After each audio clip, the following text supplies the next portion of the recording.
Breaking news చూస్తున్నాం. ముఖ్యమంత్రి చంద్రబాబుతో టీటీడీ ఈవో శ్యామలరావు భేటీ అయ్యారు. ఈ సందర్భంగా తిరుమల శ్రీవారి బ్రహ్మోత్సవాలకు సీఎం చంద్రబాబును ఆహ్వానించారు. తిరుమల లడ్డూ తయారీలో కల్తీ నెయ్యి వినియోగంపై సీఎం ఆరా తీశారు. భక్తుల మనోభావాలను పరిరక్షించే విషయంలోనూ ధార్మిక అంశాల అమలులోనూ రాజీ పడొద్దని సీఎం స్పష్టం చేశారు. గత పాలక మండలి హయాంలో లడ్డూ తయారీలో కల్తీ జరిగినట్టు ఈవో శ్యామలరావు వివరించారు. గత పాలక మండలి హయాంలో నెయ్యి సరఫరాదారును ఎంపిక చేసిన ప్రక్రియను, ల్యాబ్ పరీక్షల్లో వెల్లడైన ఫలితాలను తెలియజేశారు. టీటీడీ తరఫున సంప్రోక్షణ చర్యల వివరాలను శ్యామలరావు చంద్రబాబుకు వివరించారు.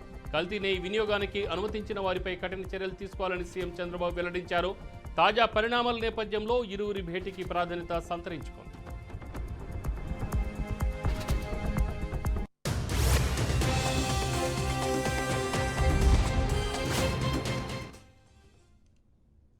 దీనిపై మరింత సమాచారం Rayalaseema regional coordinator Gopinath phone line అందిస్తారు. గోపీనాథ్. రామారావు గారు, మొత్తం మీద గత 3-4 రోజుల నుంచి జరుగుతున్న విషయం మనకు తెలిసిందే. శ్రీవారి లడ్డూ ప్రసాదాలకు సంబంధించి అనిమల్ ఫ్యాట్ కల్చర్ నేపథ్యంలో ఇప్పటికే కూడా రాష్ట్ర ప్రభుత్వం ఈ విషయాన్ని చాలా సీరియస్ గా తీసుకోవడం జరిగింది. ముఖ్యమంత్రి చంద్రబాబు నాయుడు చాలా క్రియాశీలకంగా ఈ వ్యవహారాల్లో వ్యవహరిస్తున్నారు, ఆచితూచి అడుగులు ఇస్తున్నారు. ఎందుకంటే కోట్లాది మంది భక్తుల మనోభావాలతో ముడిపడి ఉన్న నేపథ్యంలో ఏం చేయాలి ఏందనే దానిపైన ఒకవైపు 2 విధాలుగా వెళ్తున్నారు. ఒకవైపు విచారణ వేగవంతం చేయడం జరిగింది టీటీడీ అధికారులు ఇచ్చినటువంటి రిపోర్ట్స్ ప్రకారం, మరోవైపు విజిలెన్స్ రిపోర్ట్ ఇచ్చిన ప్రకారం ఈ 2 ప్రకారాలుగా వెళ్తున్నారు. మరోవైపు ఈ రకం అంటే అర్చకులతో మాట్లాడుతున్నారు. ఇవాళ అంటే వచ్చే నెల 4వ తారీఖు నుంచి కూడా తిరుమలలో శ్రీవారి వార్షిక బ్రహ్మోత్సవాలు జరగబోతున్నాయి. దీనికి సంబంధించి ఒకవైపు అంటే ఇదొక వైపు, మరోవైపు ఆ బ్రహ్మోత్సవాల లోపల, ఆలయం లోపల ఏదైనా సరే చేస్తే బాగుండు అంటే శుద్ధి కార్యక్రమాలు కావచ్చు. ఎందుకంటే ప్రాయశ్చితంగా జరిగినటువంటి, ఎందుకంటే శ్రీవారి ఆలయం నిబంధనల ప్రకారం, ఆగమ శాస్త్రం ప్రకారం ఏదైనా సరే ఇట్లా అంటే అధికారుల వల్ల కావచ్చు, లేదంటే భక్తుల వల్ల కావచ్చు, లేదంటే టీటీడీ సిబ్బంది వల్ల ఏదైనా సరే తెలుసో తెలియకో ఏదైనా తప్పులు చేస్తే ఆలయంలో సంప్రోక్షణ కార్యక్రమాలు నిర్వహిస్తారు. మరి ఆ రకంగా ఇది జరిగింది కాబట్టి, అనిమల్ ఫ్యాక్ట్స్ అనేది కలిశాయి కాబట్టి దీనిపైన ఏం చేస్తే బాగుంటుందనే దానిపైన శ్రీవారి ఆలయం ప్రధాన అర్చకుడు వేణుగోపాల్ దీక్షితులోను ఈవో శ్యామలరావుతో కూడా ముఖ్యమంత్రి భేటీ అవ్వడం జరిగింది. ఈ భేటీలో చాలా క్రియాశీలకంగా చర్చించినట్టు తెలుస్తా ఉంది.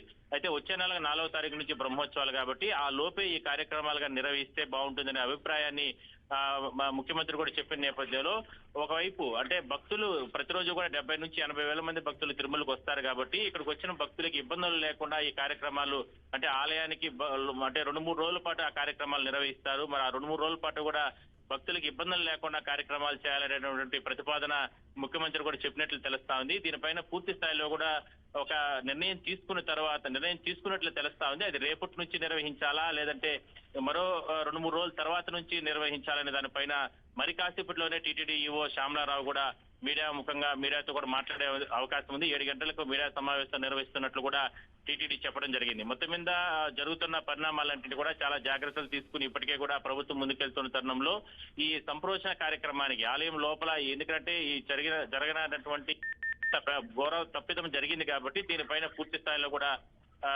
జాగ్రత్తలు తీసుకుని ముందుకెళ్లాలంటూ అర్చకులు ఒక నిర్ణయం తీసుకోవడం జరిగింది. దానిపైన కూడా ప్రభుత్వం ముందుకెళ్లే అవకాశం అయితే ఉంటుంది. రామారావు, అంటే ఇప్పుడు గత ప్రభుత్వంలో పర్చేజింగ్ టీటీడీలో పర్చేజింగ్ కమిటీ అనేది ఒకటి ఉంటుంది. అందులో బీజేపీ నాయకులు వైద్యనాథ్ కానీ, అలాగనే టీడీపీ పార్టీలో ప్రస్తుతం ఎమ్మెల్యేగా ఉన్న ప్రశాంతి రెడ్డి, అలాగనే కొంతమంది ఇప్పుడు టీడీపీలో వైసీపీ నుంచి టీడీపీకి వెళ్ళిన నాయకులు కూడా కొంతమంది పర్చేజింగ్ కమిటీలో ఉన్నారు.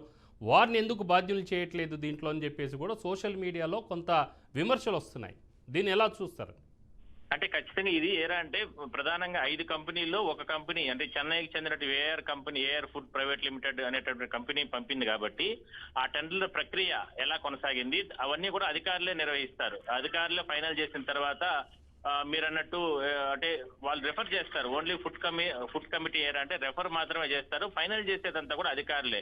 మరి ఆ ఫైనల్ చేసే సమయంలో అధికారులు అప్పుడు ఉన్నటువంటి పర్చేసింగ్ అధికారులు కానీ, లేదంటే పర్చేసింగ్ సంబంధించిన సిబ్బంది ఏం చేస్తున్నారు, నాణ్యతా ప్రమాణాలు పాటించకుండానే కేవలం 321 రూపాయలు ఇచ్చేటటువంటి నెయ్యిని ఎట్లా కొనుగోలు చేస్తారు? మరి అది సాధ్యమా? ఇప్పుడున్నటువంటి మార్కెట్లలో సహజమైనటువంటి నూనెలు దొరకాలంటేనే 150 రూపాయలు, 200 రూపాయలు, 220 రూపాయలు దొరికేటువంటి తరుణంలో 321 రూపాయలు కోడ్ చేసి ఆ కంపెనీ ఇస్తే, మరి ఉన్న 5 కంపెనీలు ఇంకా ఎక్కువగా కోడ్ చేసిన నేపథ్యంలో ఆ 321 రూపాయలకి ఎట్లా ఆ కంపెనీకి టెండర్లు ఇస్తారు, మరి ఇది అధికారులు తప్పిదం కాదా అనేదే ఇక్కడ ప్రశ్న భక్తుల్లో.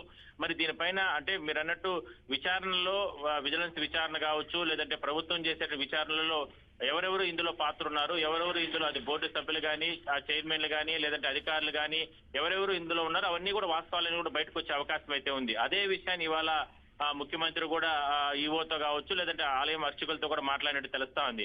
అయితే రాబోయే రోజుల్లో జరిగినటువంటి నష్టాన్ని స్వామివారి ఆగ్రహం చెందకుండా మరి ఈ శాంతి కార్యక్రమాన్ని ఏ విధంగా చేయాలనేది ప్రధానంగా.